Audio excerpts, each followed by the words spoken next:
بسم اللہ الرحمن الرحیم۔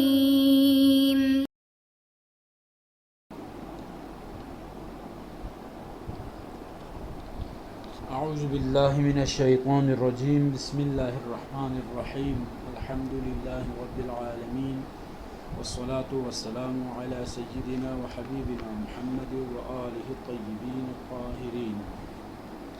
السلام علیکم ورحمۃ اللہ وبرکاتہ۔ الفاظ المطلقی۔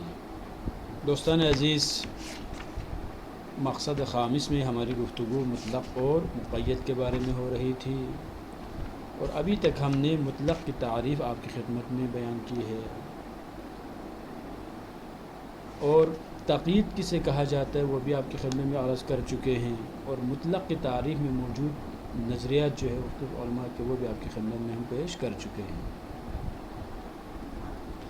آج کی ہماری گفتگو میں انشاءاللہ ہم ان الفاظ کے بارے میں گفتگو کریں گے جن کے بارے میں کہا جاتا ہے کہ یہ الفاظ مطلق ہیں،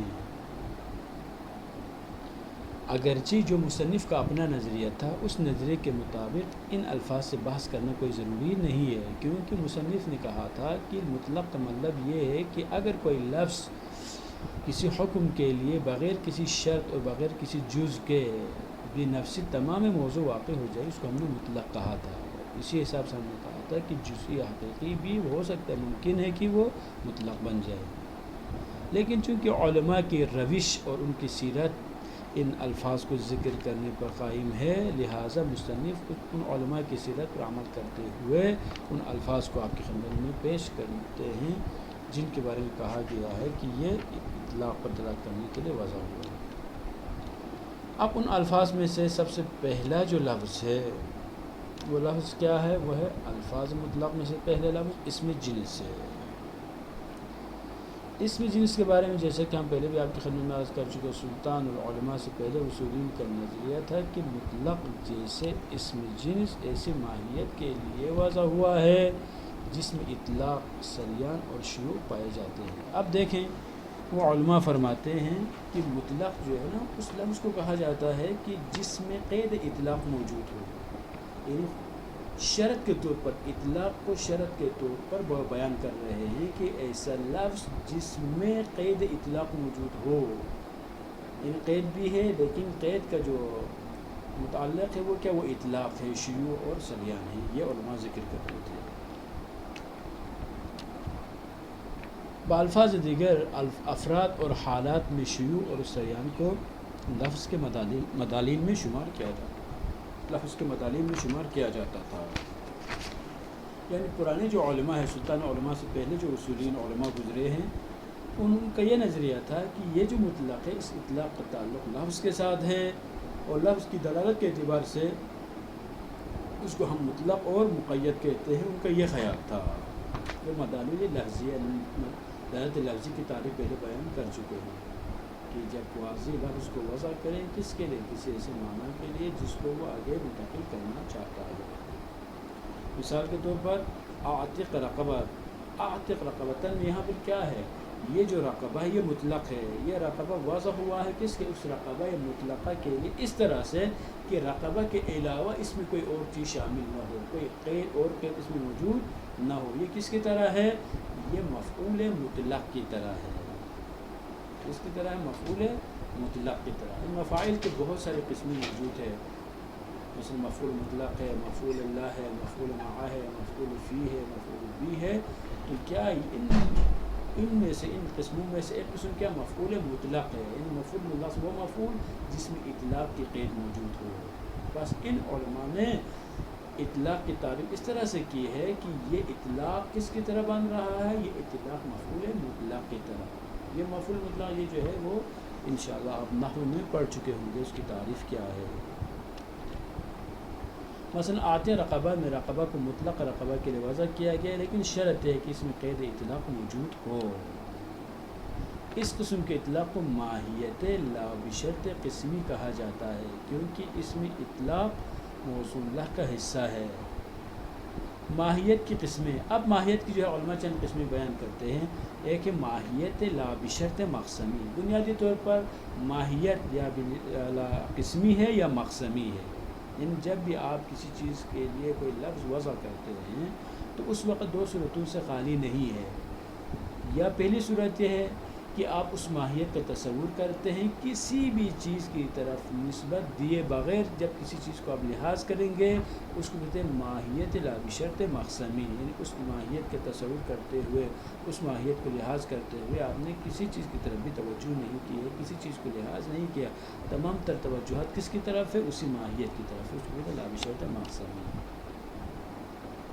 لیکن اس ما بشرط مقسمی یا ماہیت لا بشرط مقسمی کے مقابل میں ماہیت قسمی, جس کو ماہیت قسمی کہا جاتا ہے, وہ آ جاتی ہے, یہ قسم آ جاتی ہے. اور ماہیت قسمی کی مزید 3 قسمیں بنتی ہیں. ان جب آپ جو ہے ایک چیز کی نسبت شے آخر کی طرف دیتے ہیں تو وہاں پر پھر 3 صورتیں بنتی ہیں. وہ کیا ہے؟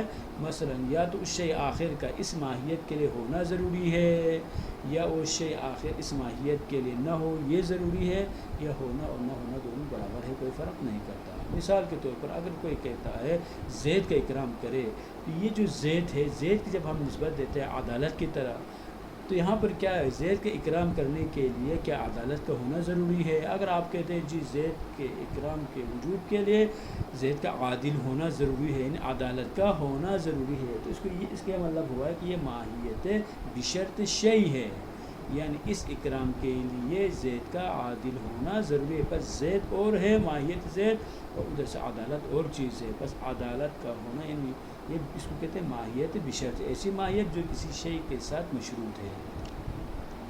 دوسری قسم ہے ماہیت بشرط لا قسمی. بعض اوقات کہا جاتا ہے نہیں, مطلب کیا زید کے اکرام واجب ہونے کے لیے زید کا 70 سالہ ایک انسان ہونا ضروری ہے, مثلا اس کی عمر کیا 80 سال ہو, 90 سال ہو, یا 100 سے کراس کیا ہو, کیا یہ ضروری ہے؟ کہتے ہیں ایسی کوئی شرط نہیں ہے, اس کو کہتے ہیں ماہیت بشرط اللہ, بلکہ نہ ہونا ضروری ہے. یعنی بعض دفعہ ہم کہتے ہیں بعض چیزوں کا نہ ہونا ضروری ہے. مثال کے طور پر ایک بندہ نماز پڑھ رہا ہے تو نماز کے دوران ضروری ہے کیا, کن چیزوں کا نہ ہونا ضروری ہے؟ کوئی کھا پی نہ رہا ہو, یہ ضروری ہے. مثلا وہ انسان مجرم نہ ہوا, یہ ضروری ہے. اگر اس نے تیمم بھی نہیں کیا, اگر اس نے وضو بھی نہیں کیا, غسل بھی نہیں کیا, تو اس کی نماز کیا باطل ہے, یہ نہ ہونا شرط ہے. اسی طرح سے دوران نماز گفتگو نہ کرنا ضروری ہے. دوران نماز قبل رخ کر کے نماز پڑھنا ضروری ہے, اگر کوئی سائڈ چینج کریں تو یہ نہ ہونا ضروری ہے. تو اس کہتے ہیں ماہیت بشرط لا قسمی, یعنی ایک ایسی ماہیت جس کی نسبت آپ شے آخر کی طرف دیتے ہیں, تو یہ کہا جاتا ہے کہ اس عمل کے لیے, اس چیز کے وجود میں آنے کے لیے اس شے آخر کا نہ ہونا ضروری ہے. اب سلطان العلماء کی تحقیق کے بعد جو نظریہ اختیار کیا گیا وہ یہ ہے کہ مطلق کو وضع کیا گیا ہے ایسی ماہیت کے لیے جس میں کوئی قید نہیں پائی جاتی, حتیٰ کہ قید اطلاق بھی نہیں پائی جاتی. اب دیکھیں پہلی جو قسم بیان ہوئی تھی, یا پہلا جو نظریہ بیان ہوا تھا, انہوں نے کیا کہا تھا؟ انہوں نے یہی کہا تھا کہ اطلاق کے لیے ضروری ہے, اطلاق کے لیے کیا ضروری ہے کہ وہاں پر غیر اطلاق کا موجود ہونا خود مطلق کے صدق آنے کے لیے ضروری ہے. جب تک قید اطلاق نہیں ہوگی تب تک مطلق صدق ہی نہیں آ سکتا. یعنی خود ذات ماہیت پلس قید اطلاق, یعنی اس میں شیوع پایا جاتا ہو, یہ ضروری کہا تھا. یہ مطلق مفعول کی طرح. اب دیکھو ہم نے پہلے کیا کہا تھا, ایک مطلق مفعول ہے, ایک ہے مفعول مطلق. قول اول کیا یہاں پر ہم نے کہا قول اول جو ہے اس کے مطابق یہ جو مطلق ہے, مطلق کس کی طرح ہے؟ مفعول مطلق کی طرح ہے. مفعول مطلق اس مفعول کو کہا جاتا ہے کہ جس میں اطلاق پایا جاتا ہو. یہاں پر بھی کہہ رہے ہیں کہ پہلے قول کے مطابق یہاں پر کیا ہے, یہاں پر یہ مفعول مطلق کی طرح ہے, اطلاق کا ہونا ضروری ہے. جبکہ پس اس قول دوم کے مطابق اسماء اجناس جیسے اسد, انسان, بقرہ وغیرہ وضع ہوا ہے ایسی ماہیت کے لیے جو ہر قسم کی قید سے خالی ہے. جیسے کہ ہم نے کہا تھا یہ مطلق مفعول کی طرح ہے. مطلق مفعول کا دائرہ وسیع ہے, مطلق مفعول میں کوئی بھی قید نہیں ہے. یعنی مطلق مفعول میں مفاعل کی جو 5 قسمیں ہیں سب اس میں شامل ہے.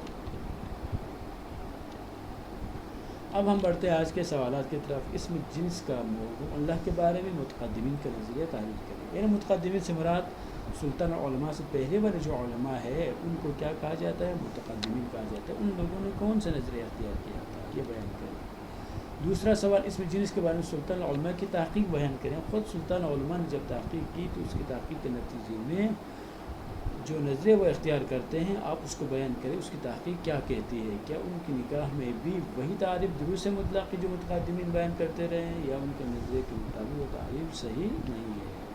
اور تیسرا یہ ہے کہ ماہیت لابشت معصومی کی وضاحت کریں. لاسٹ کوشچن یہ ہے کہ ماہیت بشرط شیء اور ماہیت بشرط لا کی توضیح دے دیں.